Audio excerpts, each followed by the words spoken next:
Well, ladies and gentlemen, welcome to our next episode of the Women in Leadership series. My name is Ben Dixon, president of the DSEF. Very excited to be here on the line and have our host, Gail Ansaldo, and our special guest, Carrie Charlick. I want to share just a few brief notes before we jump in. This is just such a fun topic today. We're going to be unpacking your path to creating unforgettable moments, experiential marketing, and just so much fun. I was having a conversation with Carrie the other day, and she was sharing some of this. And I said, "Oh my gosh, we have that topic coming up on our DSEF session, and would love to have you share." For those of you that don't know Carrie, she's famous in the party plan part of our direct selling industry space because she's made it past the 5 years, the 10 years, the 15. She doesn't look like it, but she's been running the company for over 20 years, gang, in the space. And so, whew, we're like really cool stuff with the work she's done at Essential Bodywear.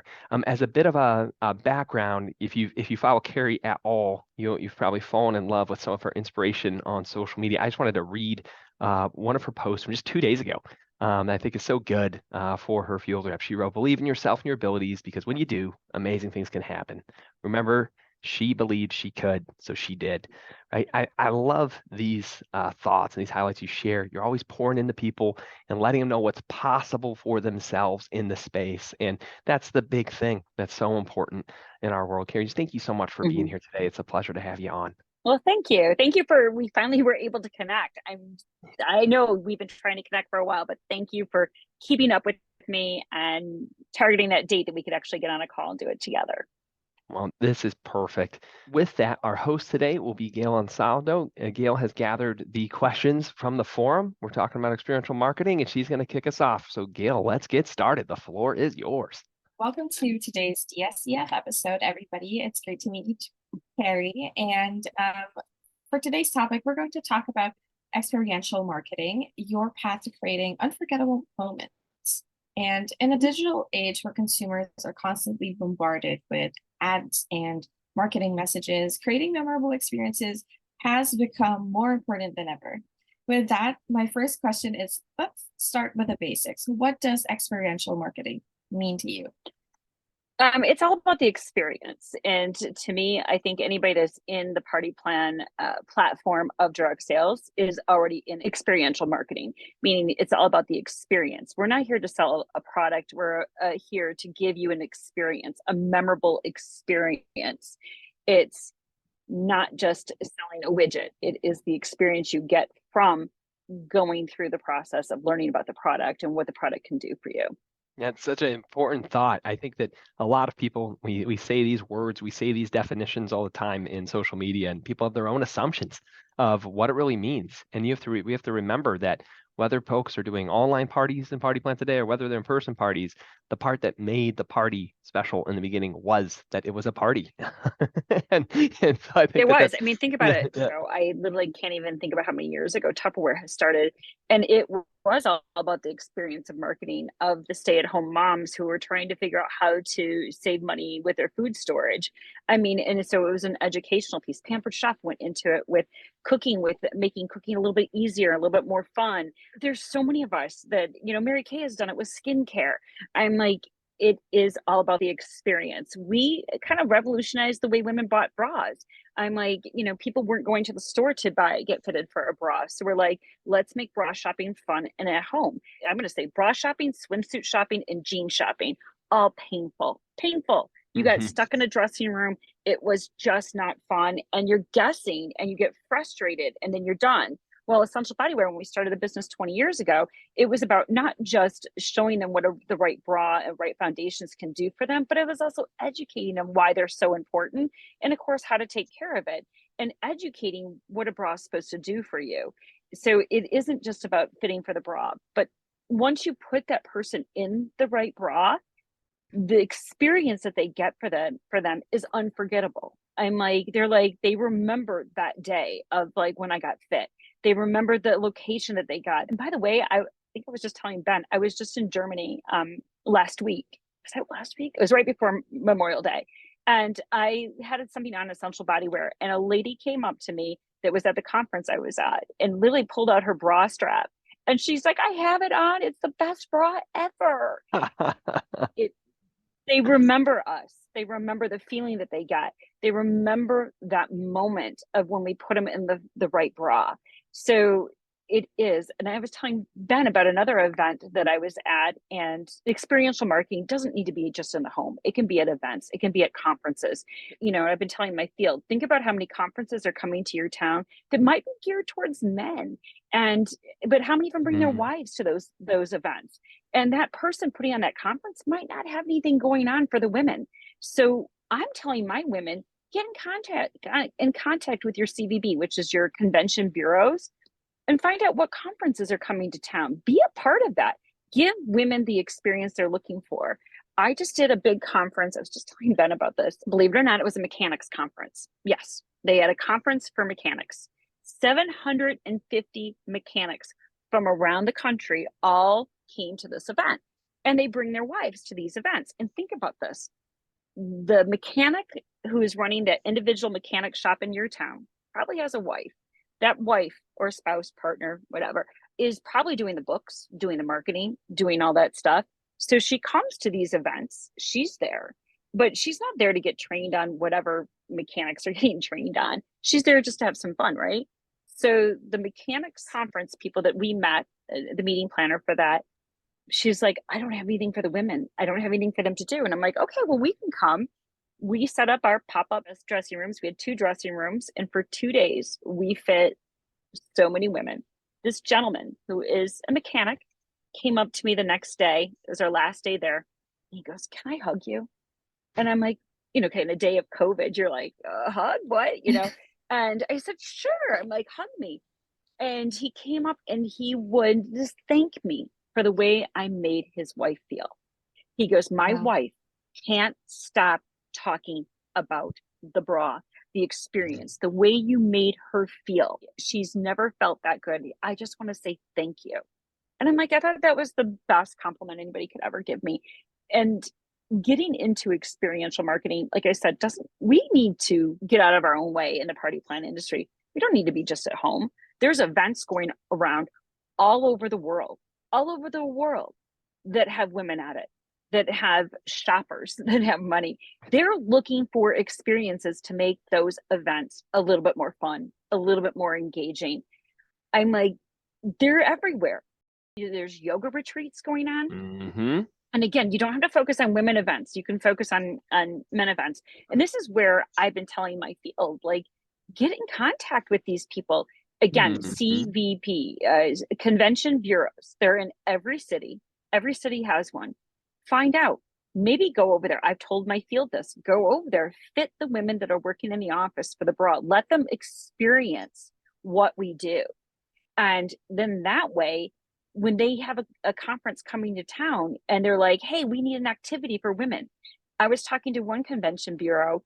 They have a pipe fitters union. Yes, pipe fitters union coming to town. And they're like, we don't have anything for the women. So I said, why don't we do this? By the way, convention bureaus always have conference rooms, right? They always have space available. So why don't we get a room available? Why don't we do bubbles and bras, get some champagne, get a local vendor to bring in some champagne, do some bubbles and bras, and do shopping. Man. But I said, why not also do this? Bring in some local vendors. I'm like, maybe a local candle maker. There's all kinds of local businesses. And I've been telling my field, get in contact with your local businesses, get together, build a community. We are a community. And that's a great way to do it. There's a local company that makes jam and honey. I mean, like, instead of like a farmer's market, make it like a ladies' day shopping out. And she's like, oh, yeah. And I can find the sponsor or the, champagne. We can make it fun. I was telling Ben how I got into this.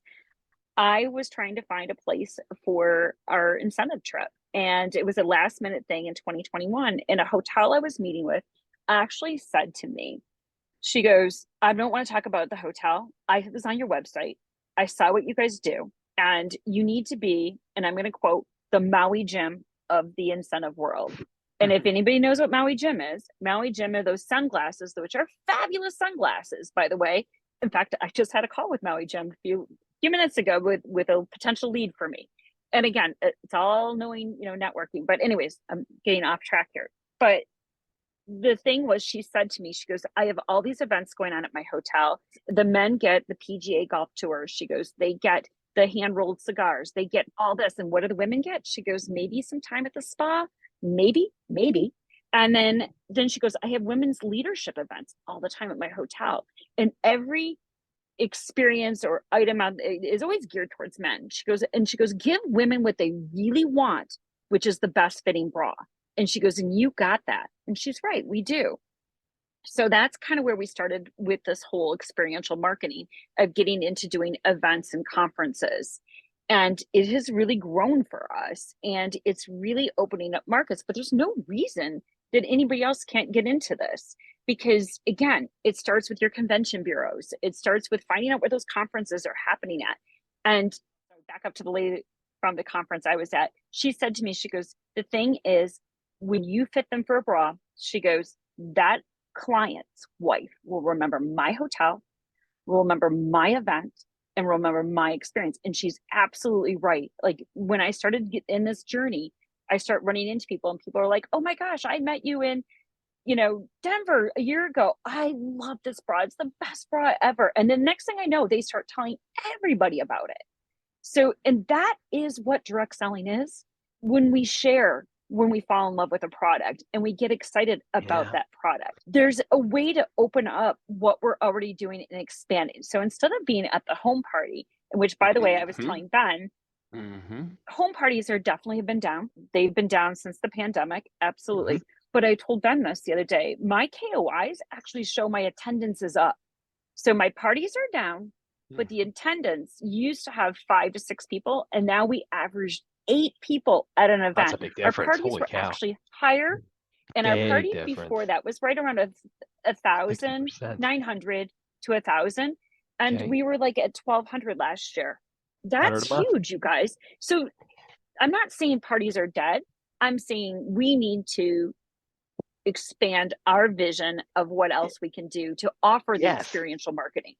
And what I love about what you're sharing, Carrie, here is you were pivoting without telling people the party's dead, right? It was like yes and pivots. There's these yes and pivots that I want people who are executives on the show listening today to get, because when Carrie was unpacking this for me and we were talking, I said, you got to come on the show and share that, because it's not that we're saying, oh, you don't need to do home parties anymore. Just call the bureau and go to these big events, set up your pop-up booth and do bra fittings there.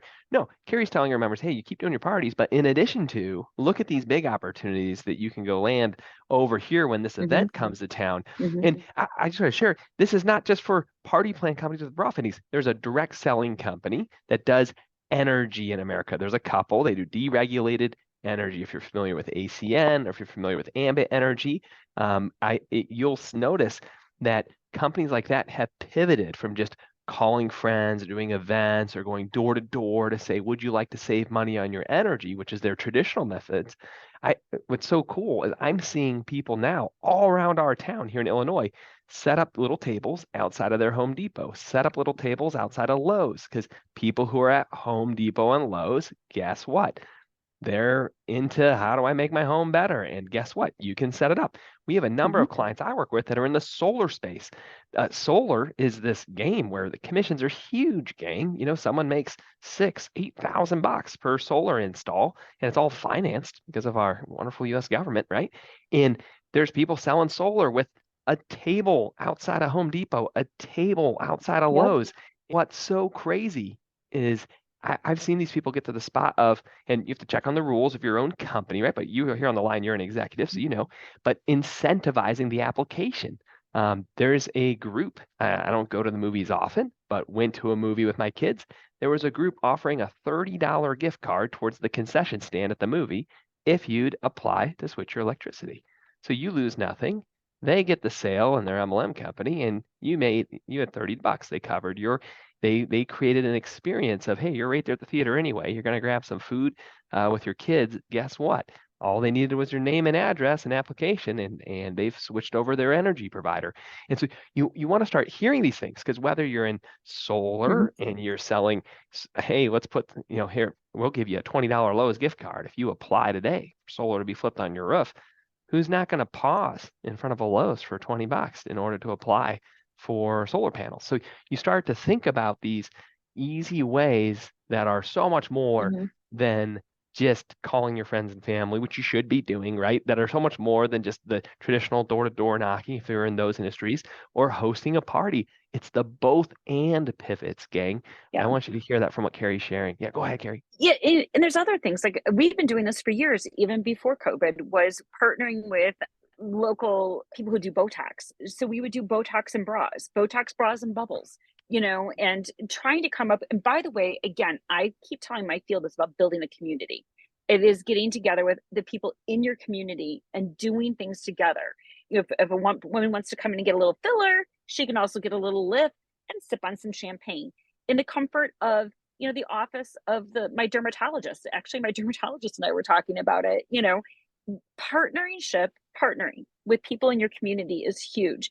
For us, even partnering with our retail partners, like a clothing store, like Susie's Dress Barn, we can make the dress look so much better by just changing the foundations. And we can help her sell more products and benefit her store and us at the same time. So do you see the connections, gang? There are congregations of people that if only they knew you existed would want what your members have, your company. So the enemy is that they don't know you exist as a direct selling company. And see how Carrie just did that. She tied, hey, why do you need a better bra? So you look better in a better dress, right? So here we're going to perfect partner. The person who wants to look good in a great dress is going to want to make sure they got the right bra. What my connection with solar and deregulated energy and green energy earlier, gang.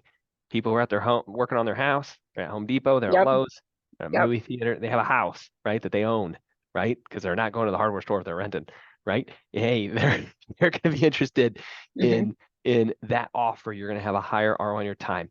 Now, in this part of the session, there was a great question that came into where do we start? Gail, this one came into the forum. Let's pass it back to you. Let's move to the next question. This was really good.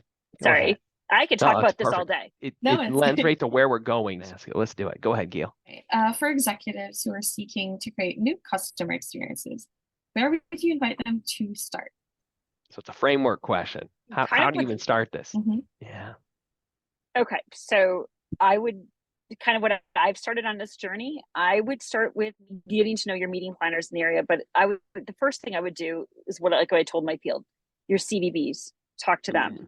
You go to their office. So let's say I have a skincare company and it's all about the experience. And you also want to promote the fact that you're a local business, kind of thing. So let's say you have a skincare company with, amazing like hand washes or scrubs or lotions, why don't you go set up a meeting with your CVB and say, I want to share my business with you. Also, it costs you a little bit to be a member of your CVB, but it's worth it.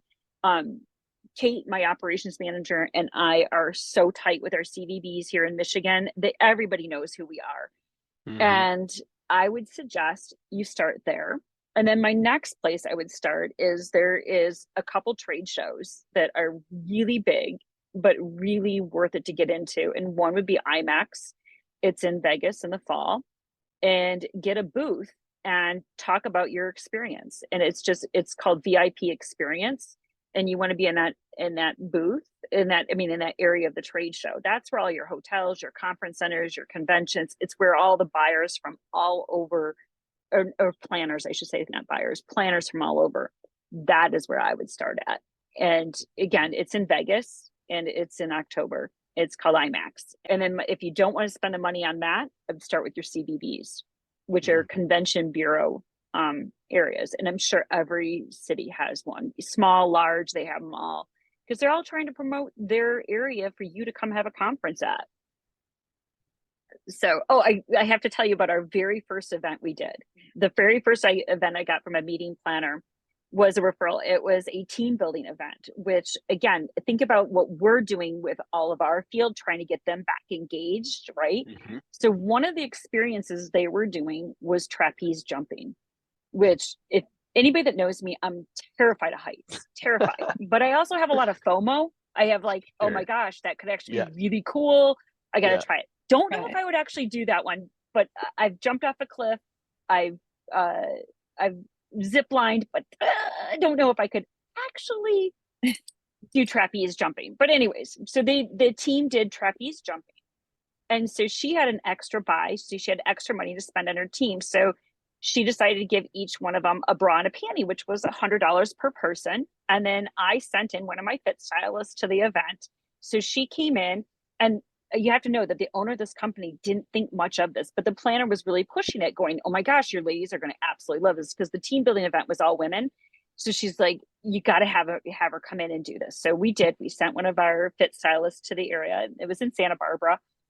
And then after the event, the meeting planner followed up with the owner of the company and said, okay, so how did the retreat go? What were, your takeaways? She goes, oh my God, I got to tell you, I didn't really think anything about this whole bra fitting thing, but that's all they talked about. They're like, oh my God, did you get your bra? Oh my God, I got my bra. Oh my God, it's the best bra ever.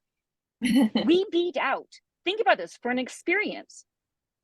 They didn't talk about the trapeze jumping. They talked about the bra fitting.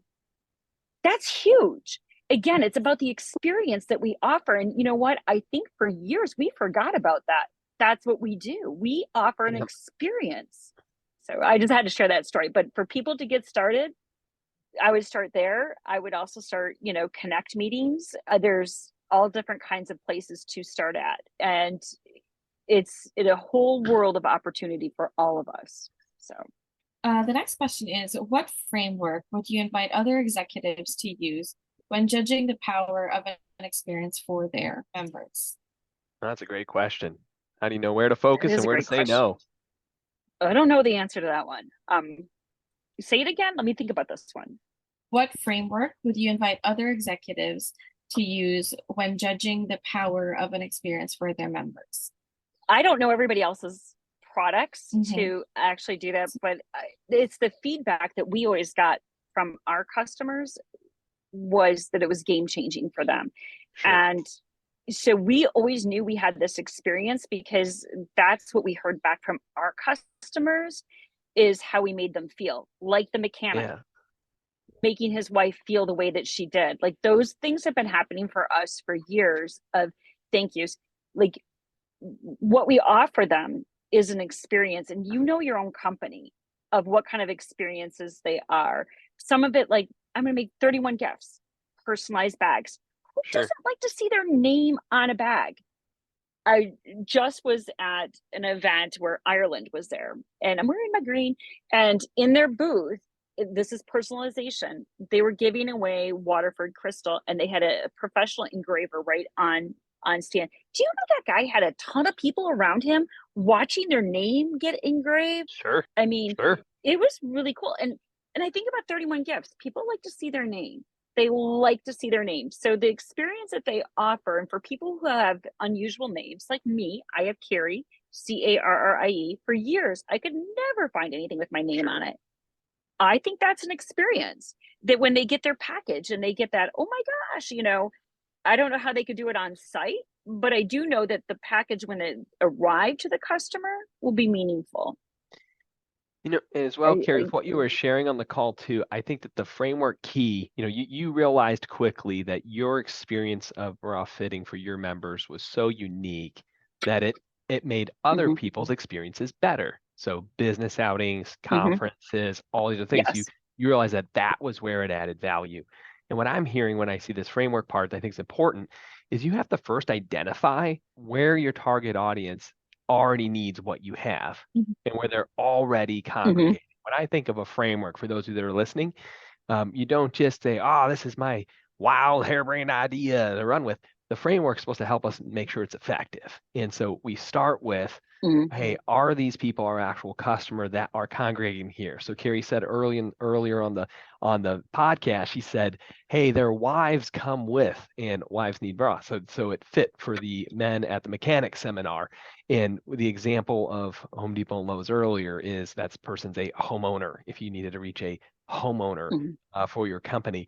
And so I think that first, before you get into pivot expansions, you have to make sure, hey, the people who are going to go here, this is our target audience. Great example of the local dress company with the custom dresses. Of course, someone's going to want to look good in red raw. Like, that was a really good one earlier, Carrie, of like, how do you apply that to your own business? So 31 Gifts or Tastefully Simple, These are wonderful Mm-hmm. gifts, right? We all give end of year gifts to special people in our life. So how do you make sure you're the one that is all the corporate gifts for local businesses to their clients, their friends, everyone else? Mm-hmm. Joe Kennemore has spoken on our show before, from Mailbox Power, right? He's the gift king, right? You go on their system and you want to send personalized brownies to every single person that bought real estate from you this month. Like that's exactly what they do. You can get anything you Yeah. want personalized and shipped out. Joe's the king of that. So like there's these, so some of the folks, we've had Cindy Monroe has spoken on the same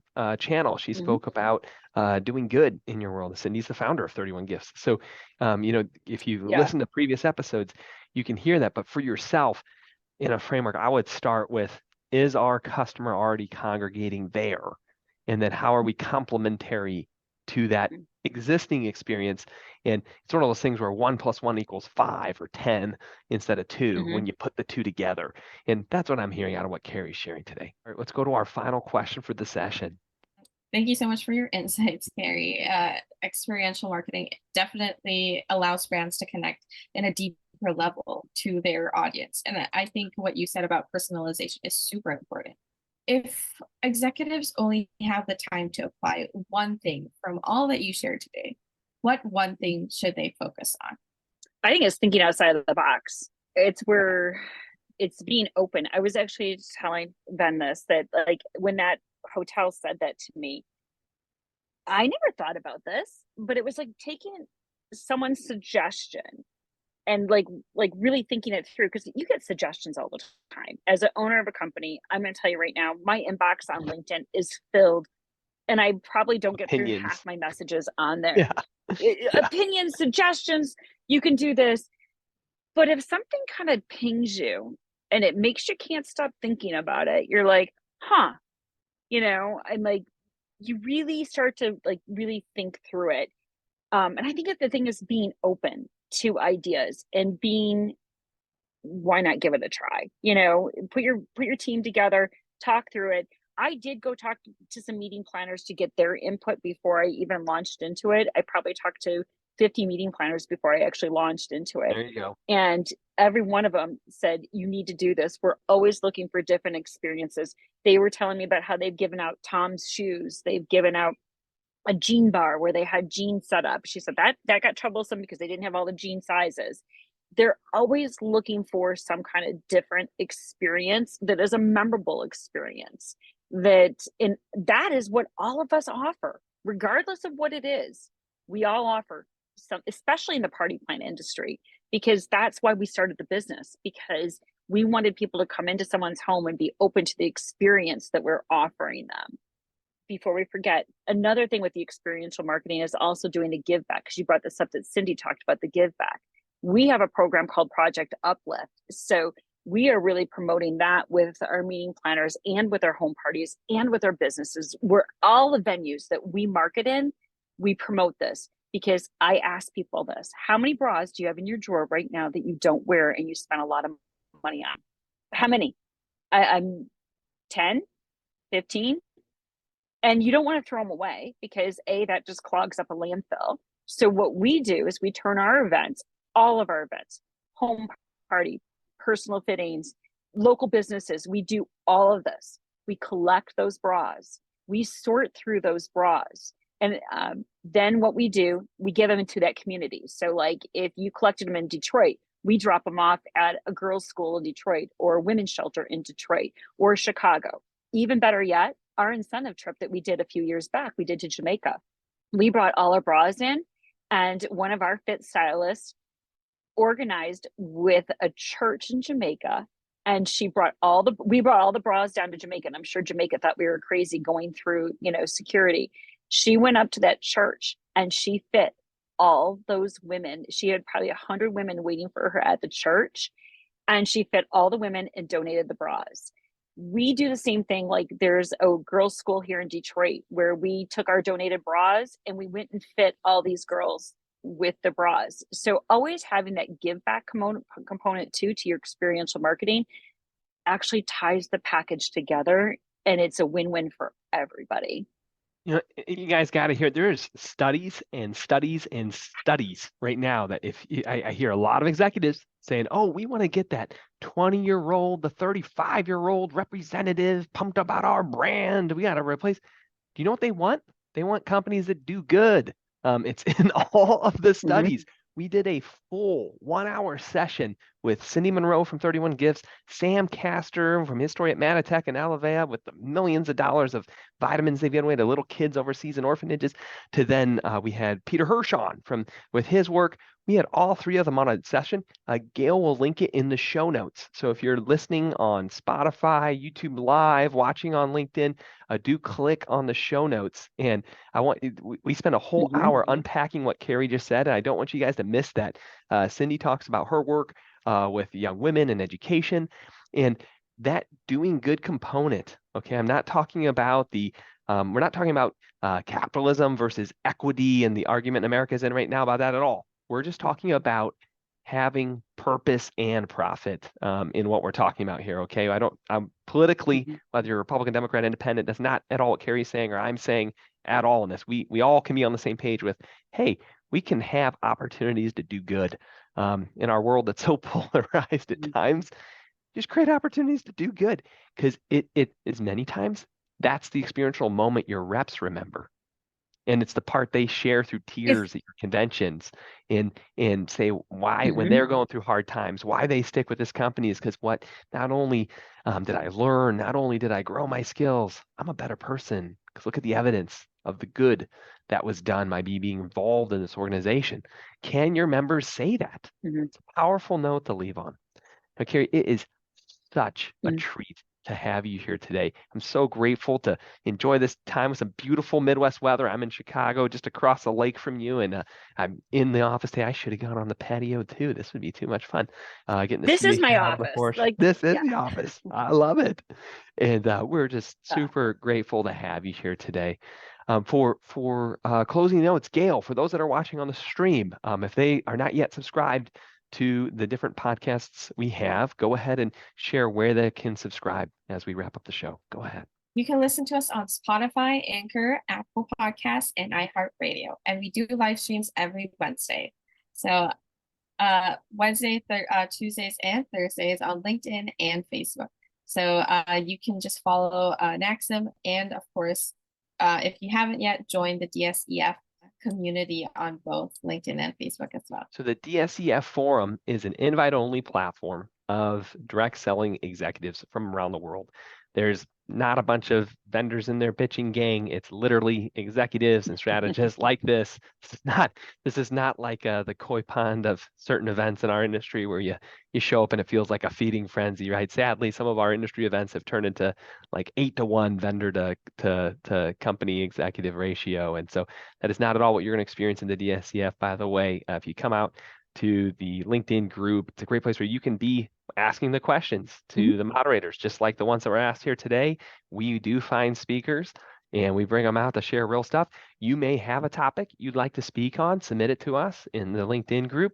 It's free to join. If you go to directSellingExecutiveForum.com, it'll forward you to the LinkedIn group, or you just type in Direct Selling Executives Forum on LinkedIn. Carrie, was an absolute treat to have you here today. Wishing you all the best on your travels. Gail, thank you so much for hosting. We'll see you all soon. Have a wonderful day. Bye. Bye.